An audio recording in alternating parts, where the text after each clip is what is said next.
Friends, have a nice day. எங்கள் வீட்டில் எப்போவெல்லாம் non veg சாப்பிட்றோமோ next day ரசமாக தான் இருக்கும். இன்றைக்கி ரசம் வச்சுட்டு பாசிப்பயிர் துவையல் அரைச்சி கொஞ்சமாக உருளைக்கிழங்கு பொரியல் செஞ்சுருந்தேன். இந்த உருளைக்கிழங்கு பொரியல் வந்து டீப் ஃப்ரை பண்ணாமல் ஷாலோ ஃப்ரை மாதிரி பண்ணுறதுக்கு உருளைக்கிழங்கு நல்லா குட்டி குட்டியாக கட் பண்ணிவிட்டு உப்பு, மிளகாய்த்தூள், மஞ்சள் தூளை நல்லா மிக்ஸ் பண்ணி ஒரு கடாயில் கொஞ்சமாக ஆயில் விட்டுட்டு இந்த மிக்ஸ் பண்ணி வச்சுருக்கிறதையும் சேர்த்திட்டு நல்லா கிளறி விட்டுட்டு மூடி போட்டு ஒரு 15 மினிட்ஸ் சிம்லேயே வச்சு குக் பண்ணணுன்னா நல்லா கிறிஸ்பி ஆயிரும்.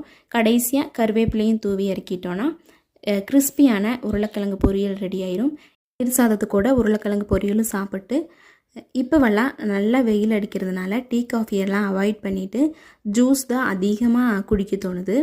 இன்றைக்கி வாட்டர்மெலன் ஜூஸ் தான் போட்டிருந்தேன். நல்லாவே டேஸ்ட்டாக இருந்தது. அடிக்கிற வெயிலுக்கு ஐஸ் கட்டி கூட நமக்கு அமிர்த மாட்டம்தான் தெரியும். வீடியோ பிடிச்சிருந்ததுன்னா லைக் பண்ணிவிட்டு சப்ஸ்கிரைப் பண்ணி வச்சுக்கோங்க. பாய்.